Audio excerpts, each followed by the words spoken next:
ये वृंदावन तो ना एक एक मिनट में बहुत लीलाएं दिखाता है। मेरे सपने में बहुत आते थे मेरे ठाकुर जी। अपने आप को कुछ मत मानो, बस निरंतर राधा नाम जाके छत पे देखा तो बिल्कुल गोपाल जी की शेप में मटकी लिए हुए, मोर पंख लिए हुए एक बादल का टुकड़ा ऐसे उड़ के जा रहा था। जब सबसे ज्यादा दुख में हम होते हैं ना, उस समय सबसे ज्यादा भगवान हमारा हाथ पकड़ के चलते हैं। ब्रज में मेरे को जब मैं आई थी तो मुझे पेड़ों को देख के बहुत दुख होता था, क्योंकि उस समय जब हम आए थे तो उस समय पेड़ों का कटान बहुत चल रहा था।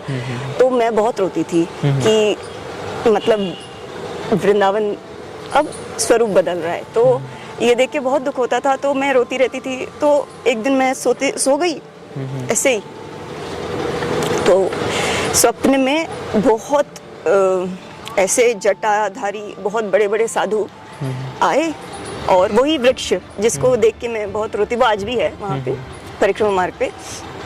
और उन्होंने मेरे हाथ को ऐसे सहलाया कि कोई बात नहीं, जैसे दिलासा देते हैं ना कि शांत हो जाए। बड़ी किस्मत है हमारी कि इस समय हमारे पास ऐसे संत हैं इस समय अवेलेबल जो कि नहीं होते, दुर्लभ होते हैं। पिछले मतलब जैसे अकाल सा पड़ जाता है कभी कभी 10-10 सालों तक, फिर उसके बाद अचानक से संत ऐसे प्रकट होते हैं जो सब वृंदावन छोड़ के नहीं जाना चाहती कभी भी। वृंदावन में एक बार आता है फिर यहीं का हो जाता है। वो कहीं भी रहे उसका दिल नहीं लगता, उसका मन नहीं लगता।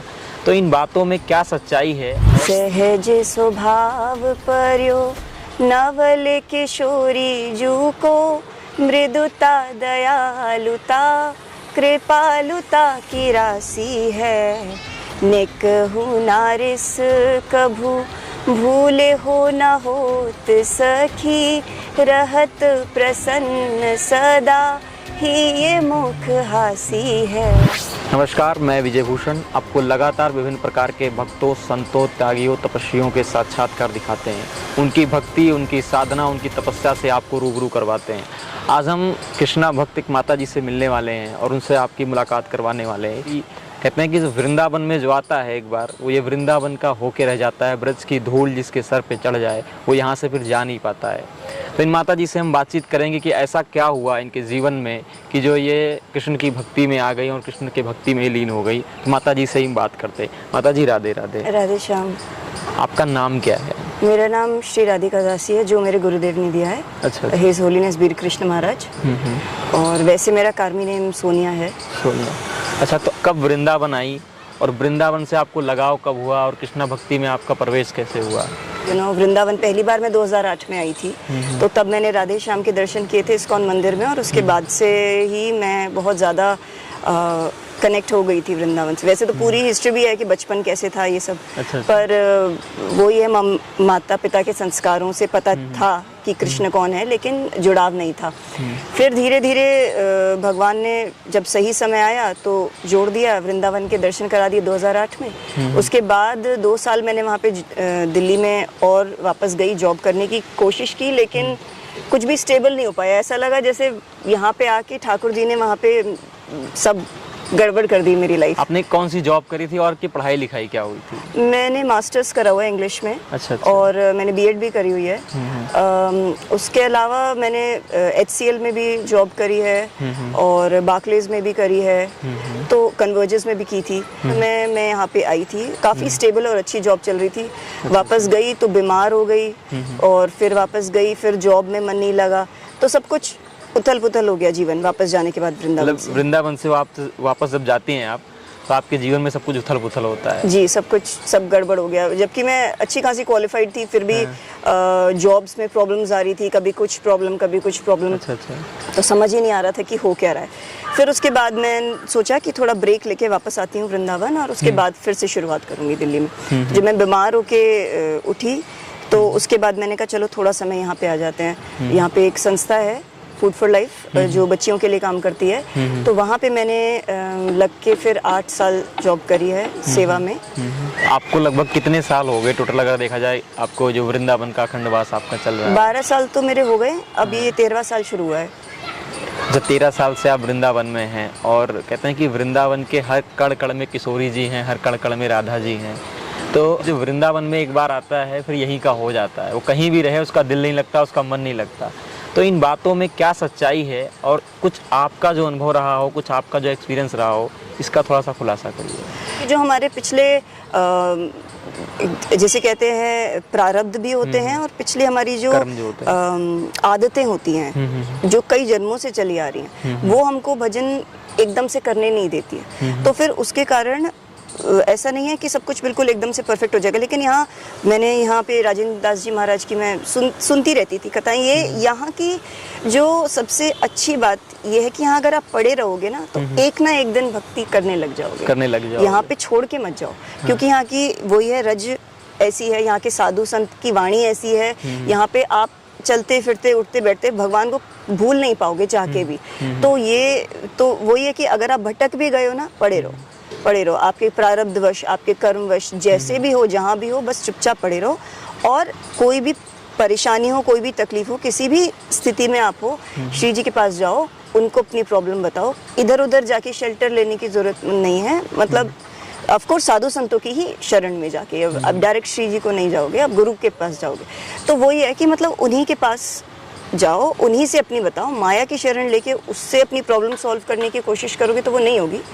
और फिर इवेंचुअली श्री जी ही आपको ऐसे न ऐसे भजन, एक्चुअली पता है मैं जो भी बोलूँगी वो महाराज जी का ही सुना हुआ है, प्रेमानंद जी महाराज का। तो वो जो भी आप अगर उन्हीं को सुन ले, उन्हीं को, मैं तो ये बोलूँगी उनको सुनिए। हमारे जो बड़ी किस्मत है हमारी कि इस समय हमारे पास ऐसे संत हैं इस समय अवेलेबल जो कि नहीं होते, दुर्लभ होते हैं। पिछले मतलब जैसे अकाल सा पड़ जाता है कभी कभी 10-10 सालों तक, फिर उसके बाद अचानक से संत ऐसे प्रकट होते हैं जो सब कुछ ठीक कर देता है। तो वही अब पूरा रसपूर्ण उन्होंने सब कुछ किया हुआ है और बहुत अच्छा लग रहा है। और वो मेरी एक ही आप क्वालिटी कह लो या पूर्व संस्कार कह लो, पिछले जन्मों का भय कह लो, कि एक ही जो मेरे अंदर क्वालिफिकेशन जो मैं मानती हूँ वो है कि मैं वृंदावन छोड़ के नहीं जाना चाहती कभी भी। जैसे आपने बताया कि शादी भी हुई है, 2 बच्चे भी हैं, तो एक लोगों की एक जेन्युइन प्रॉब्लम होती है, उनके क्वेश्चंस भी होते हैं जब वो संत महात्माओं के पास जाते हैं कि हम मतलब गृहस्थ में रहते हुए कैसे आध्यात्मिक बने रहें, कैसे साधना करें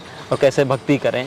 आप इन चीज़ों को, गृहस्थ को और अध्यात्म को, राधा नाम जप को कैसे मैनेज करते हैं? ज़रा उस चीज़ पे थोड़ा सा बताइए। महाराज जी से ही सुना है कि ज़्यादा देखो, हर चीज़ अगर हम कुछ भी करने, जैसे अगर मैं कोई नियम भी ऐसे स्ट्रांगली ले लेती हूँ कि नहीं मैं तो ऐसे करूँगी, ऐसे करूँगी, ऐसे करूँगी, उसमें भी मेरा अभिमान बन जाएगा कि मैं ऐसे करती हूँ। फिर दूसरे को देख के करूँगी, अरे ये नहीं करता, मैं करती हूँ। तो ऐसे नहीं, अपने आप को कुछ मत मानो, बस निरंतर राधा नाम जप करो। अभी भगवान के लिए भोग बना रहे हैं तो राधा राधा राधा राधा, सफाई कर रहे हैं, बच्चों को पढ़ा रहे, कुछ भी कर रहे हैं, राधा नाम करते रहो और अपनी जो कर्तव्य हैं उनको करते रहो। कहते हैं वृंदावन जो 2 महीने 3 महीने के लिए आया, उसे कहीं ना कहीं किशोरी जी या बिहारी जी की कुछ लीलाएं या कुछ अनुभव या कुछ चमत्कार दिखते हैं। तो आपसे हम पूछते हैं कि 12 साल से आप वृंदावन में हो, आपके जीवन में कुछ ऐसा चमत्कार या कभी अनुभव हुआ हो कि नहीं भगवान तो वाकई में हैं और देख रहे हैं हमें, या हम उन्हें देख रहे हैं या हम महसूस कर रहे हैं? तो वो चीज़ आप 1-2 लीलाएं मुझे बताइए।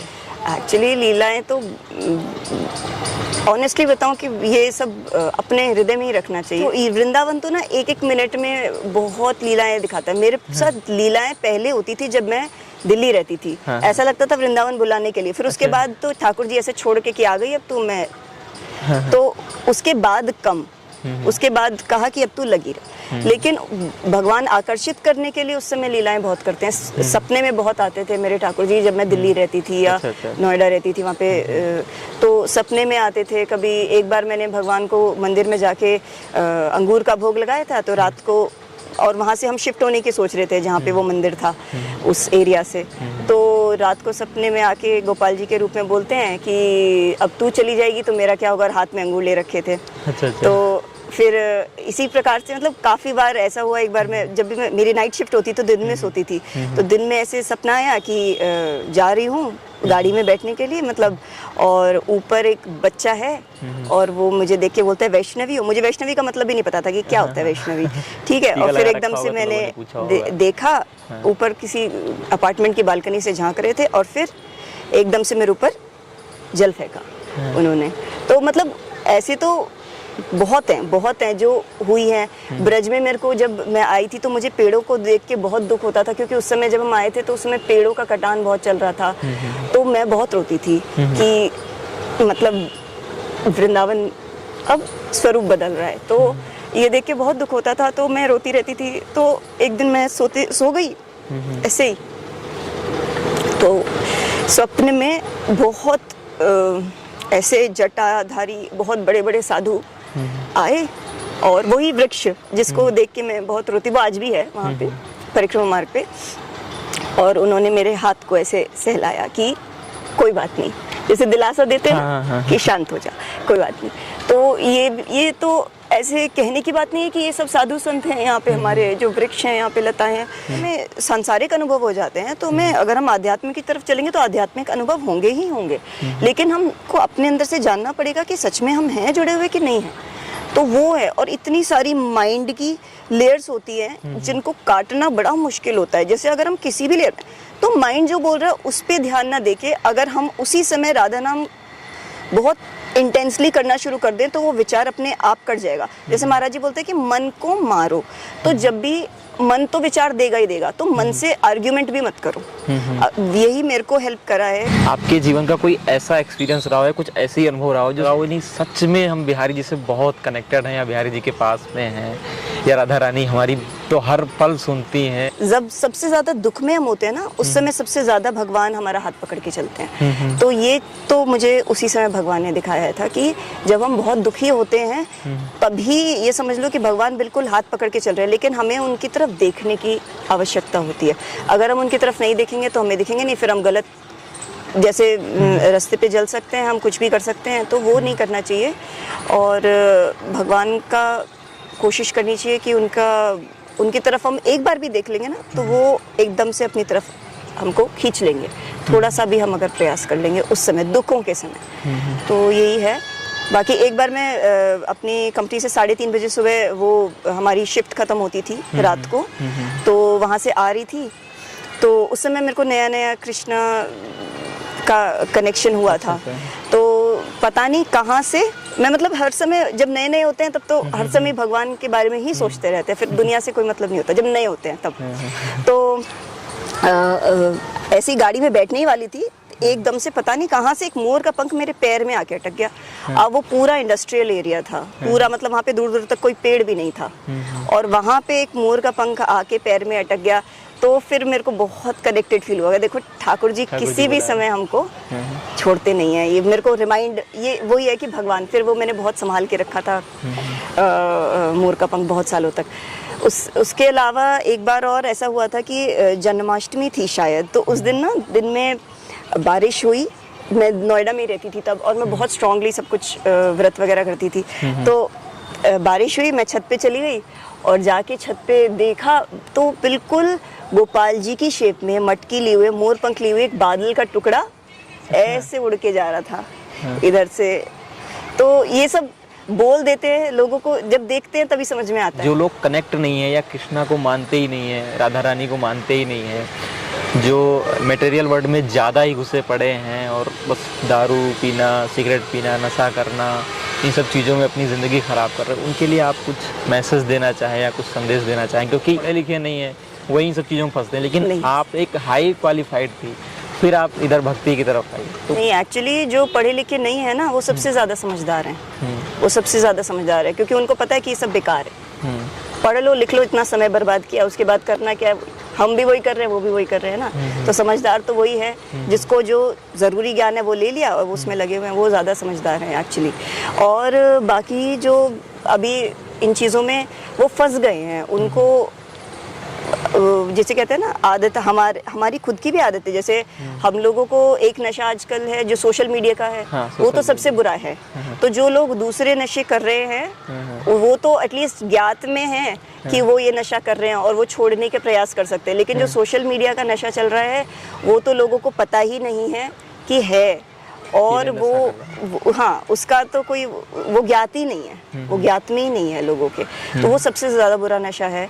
और बाकी अगर इसमें लिपते हैं तो आप जैसे भी है, जिस भी प्रकार से है, श्री जी की शरण लीजिए। समय आने पर जीवन आप ऐसा अपने आप पलटा लेगा। अगर आप जिस भी प्रकार से है, जो भी करते हैं, जो भी कमी है, कमी से रहित कोई नहीं होता, सब में कमियां होती हैं, हम में भी बहुत बहुत है, आज भी है। तो जो जिस भी प्रकार से हो, आप पीते हो, नहीं छोड़ पा रहे हो, कोई बात नहीं, आप बस श्री जी की शरण ले लो, उनको बोलो मैं जैसा हूँ, एक बार बोल दो कि मैं जैसा हूँ, जो भी हूँ आपका हूँ, आप देख लो, वो अपने आप देख लेंगी। आप ज़्यादा वो मत करो, कोशिश करो, अगर नाम जप कर सकते हो तो करो, बाकी तो वो अपने आप ही एक बार शरणागति ले ली तो वो हाथ नहीं छोड़ते हैं। ये मैंने देख लिया अपने जीवन में कि मैंने एक ही बार बस उनसे बोला था कि मैं भूल जाऊंगी आपको, मुझे पता है, और बार बार भूलूंगी और आज के बाद भी दोबारा भी भूल जाऊंगी। मुझे मेरा कोई वो नहीं है, मैं तो बद्दे जीव हूँ, ठीक है, लेकिन आप नहीं छोड़ोगे। तो वो कैसे ना कैसे करके मेरी मार पिटाई करके वापस सही रास्ते पे ले आते हैं। हाँ, तो वही है, उनके शरणागत हो जाओ, वो अपने आप देख लेंगे बस। चलिए, बहुत बहुत धन्यवाद। राधे राधे। राधे श्याम। आपने इतना टाइम निकाला हमारे लिए। दर्शकों, आप देखिए, माता जी हैं, लगभग 12 सालों से वृंदावन में वास कर रही हैं। वृंदावन के कण कण को इन्होंने फील किया है। कोई पेड़ कट रहा था, उसकी वेदना देखकर अगर किसी के आँख में आंसू आ जाए, कोई सो ना पाए, और सपने में खुद संत महात्मा आकर के उन्हें दिलासा दे कि नहीं बेटी, रो मत, चलने दो, जो हो रहा है सो हो रहा है। तो आपको ये स्टोरी कैसे लगी, आप कमेंट करके ज़रूर बताइए। बहुत बहुत धन्यवाद आपके लिए। ऐसी हम वीडियो लेके आते रहेंगे। नमस्कार, राधे राधे।